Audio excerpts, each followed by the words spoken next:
तुम्हारी दुआओं में ताकत नहीं रही, अरे तुम्हारी दुआओं में ताकत है। तुम दुआ करो और मैदान में निकलकर उन दुआओं को आजमाओ तो सही कभी कि या अल्लाह मैंने तेरे सामने मेरी मुसीबत को बयान किया, अब मैं जुनैद और नसीर के हक के लिए लड़ूंगा, परवरदिगार मेरी मदद तो फरमा। आप मुसलमान क्या कर रहे हैं?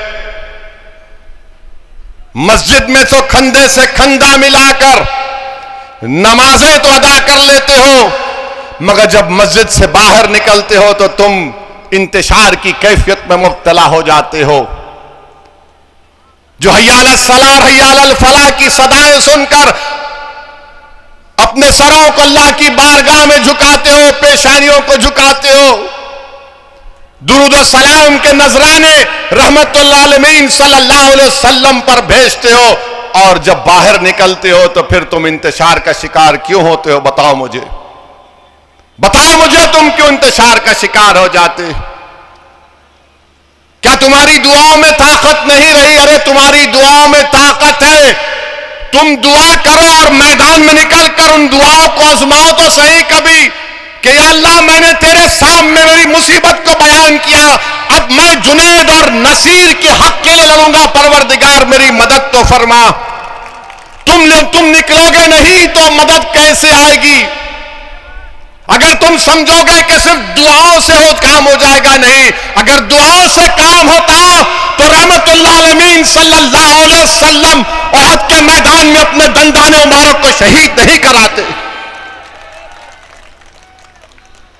मेरे अजीज दोस्तों और बुजुर्गों, अगर दुआओं से काम होता तो इमाम हुसैन एक जालिम के सामने अपनी गर्दन को नहीं कटाते, बल्कि अपनी पूरी आल को कुर्बान कर दिया हक की सरबुलंदी के लिए। इमाम हुसैन ने लाखों सलाम इमाम हुसैन पर। बताओ फिर तुम आप और हम क्या कर रहे हैं? सोचो मेरे अजीज दोस्तों, बुजुर्गों, मेरे गयूर नौजवानों, मैं तो एक रियाकार, एक गुनाहगार मुसलमान हूं। मैं तो सिर्फ बयान कर रहा हूं कि आज आपको सोचना पड़ेगा। जुनैद और नासिर को किडनैप किया गया, किडनैप करके उनको मारा और पीटा गया। उसके बाद हरियाणा के पुलिस स्टेशन में ले जाकर इन जालिमों ने थानेदार से कहा कि इनको ले लो, अरेस्ट करो। इन्होंने गाय तस्करी करते थे, तो थानेदार ने कहा ये मर जाएंगे, मैं नहीं लूंगा। तो इन जालिमों ने 180 किलोमीटर दूर ले जाकर 180 किलोमीटर दूर ले जाकर जुनैद और नासिर को, उनके जिस्मों को जला दिया, गाड़ी को जला दिया। थोड़ी देर के लिए सोचो कि जुनैद तुम्हारा खून का भाई है, थोड़ी देर के लिए सोचो कि नासिर तुम्हारा भाई है। मैं इसलिए कह रहा हूं कि भारत में बहुत कम लोग रह गए हैं जो गरीबों की बर्बादी को अपनी बर्बादी समझते हैं, जो मजलूमों की बर्बादी को अपनी बर्बादी समझते हैं। मगर कम से कम तुम तो समझो, क्या तुम उस वक्त उठोगे जब तुम्हारे घर में तुम्हारा भाई जलेगा? क्या तुम उस वक्त उठोगे जब तुम्हारे सामने जली हुई लाशें आएंगी? ये पूरे देश के लिए कह रहा हूं, ये सिर्फ मुसलमानों का मसला नहीं है, ये इंसानियत का मसला है, ये भारत के संविधान का मसला है, रूल ऑफ लॉ का मसला है। मैं देश के प्रधानमंत्री से कह रहा हूं कि G20 के आप प्रेसिडेंटशिप मुबारक हो, मगर ये कौन सी भारत में ये रिवाज बन चुका है कि बच्चों को किडनैप करके उनको पीट कर उनको जिंदा जला दिया जाता है। ये कौन से आजादी का अमृत उत्सव मना रहे? ये गांधी का मुल्क है, अबुल कलाम आजाद का मुल्क है, जौहर बरदरान का मुल्क है, गरीब नवाज की सरजमीन है। और आज आप ये हमको तोहफा दे रहे हैं, ये हमको तोहफा दे रहे हैं। मेरे अजीज दोस्तों और बुजुर्गों, क्या गुजरती होगी। कल हम घर गए थे जुनैद के, सुन रहा था, पुकार पुकार कर मुझसे और जमील से कह रहे थे कि जुनैद के 6 बच्चे नहीं, उसके भाई के बच्चे भी की बच्चों की औलाद की परवरिश जुनैद की थी, क्योंकि उसका बड़ा भाई का दिमागी तवाजुन ठीक नहीं है। जुनैद अपने बच्चों के साथ अपने भाई के बच्चों को भी पालता था। आज एक घर में एक आदमी के मौत से, उसको जिंदा जलाने से 13 बच्चे यतीम हो गए। 13 बच्चे यतीम हो गए।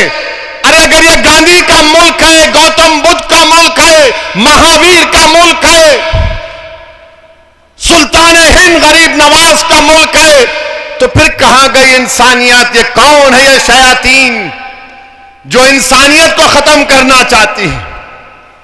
मेरे अजीज दोस्तों और बुजुर्गों, आज आप देखते हैं कि राजस्थान के मुख्यमंत्री ने ऐलान किया कि हम जुनैद और नासिर को 15-15 लाख देंगे।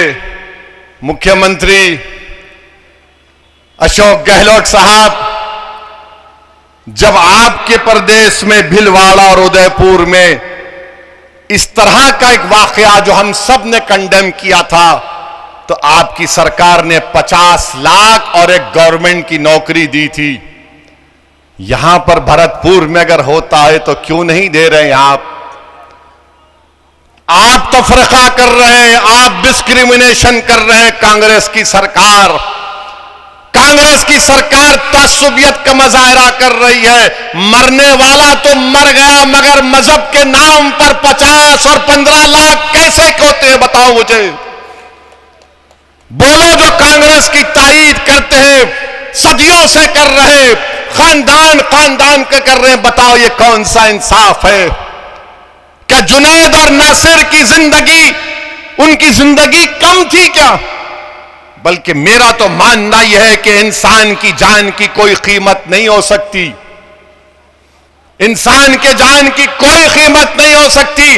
किसी मां से पूछो, किसी बाप से पूछो, किसी भाई से पूछो, किसी बेटे से पूछो, किसी बेटी से पूछो कि बताओ तुम्हारे बाप और बेटे और भाई की जान की कीमत क्या है, तो बोलेगा कि तू सारी दुनिया रख ले, मुझे इसकी जान दे दे। मगर आज हम देख रहे हैं कि 15 लाख का ऐलान किया जाता है। मेरे अजीज दोस्तों और बुजुर्गों, इससे बढ़कर और क्या हो सकता है? मैं आपसे कह रहा था, गुज्जरों के जो बहुत बड़े लीडर गुजरे, किरोड़ी सिंह बैंसला साहब, मैं उनको सलाम करता हूं। मगर आप बताओ, आज आप 10% हैं, उन्होंने गुज्जरों को रिजर्वेशन दिला दिया। उनके एक हुक्म पर, उनके एक फैसले पर लाखों गुज्जर निकलकर ट्रेन की पटरियों के पास आकर बैठ जाते, हाईवे पर बैठ जाते। और आपका हाल यह है कि चुनाव आता है तो हमको पुकार कर कहा जाता है, ए जिंदगी और मौत का मामला है। हमारा मामला यह है कि अगर पुलिस एक लत जमीन पर मारती है तो पूरे के पूरे भाग, सन्नाटा हो जाता है। और ये किरोड़ी सिंह बैंसला ने गुज्जरों को इतनी ताकत दी कि निकल कर आओ और बैठ गए। बताओ, क्या तुम अपने दरमियान से किसी नेता को मनाओगे या नहीं मनाओगे? क्या तुम किसी को अपना नेता बनाओगे या नहीं बनाओगे? बताओ मुझे। तुम में काबिलियत है, याद रखो, अल्लाह ने तुमको बेइंतहा नेमतों से नवाजा है। तुमको अंदाजा भी नहीं है कि तुम्हारे सीनों में जो दौलत है, तुमको अंदाजा भी नहीं है कि तुम्हारे सीने में जो ताकत है, तुमको अंदाजा भी नहीं है कि अल्लाह ने तुमको कितनी नेमतों से नवाजा है। तुम सिर्फ अल्लाह की जात पर तवक्कल करो और एक अच्छा फैसला लो। वरना याद रखो, जो इस्तेसाल, जो लूट, जो कमजोरियां 70 साल से पैदा हो गई, वो कभी खत्म नहीं होगी। नौजवानों, तुम्हारे लिए ओवैसी लड़ रहा है। मेरा मुस्तकबिल नहीं है, मेरी जिंदगी का चिराग कभी भी गुल हो सकता है। हम सब जाएंगे इस दुनिया से। नौजवानों, तुम्हारे लिए लड़ाई लड़ रहे हैं। बेटियों, तुम्हारे लिए लड़ाई लड़ रहे हैं। तुमको इसमें साथ देना पड़ेगा, अपने घर वालों को मनाना पड़ेगा।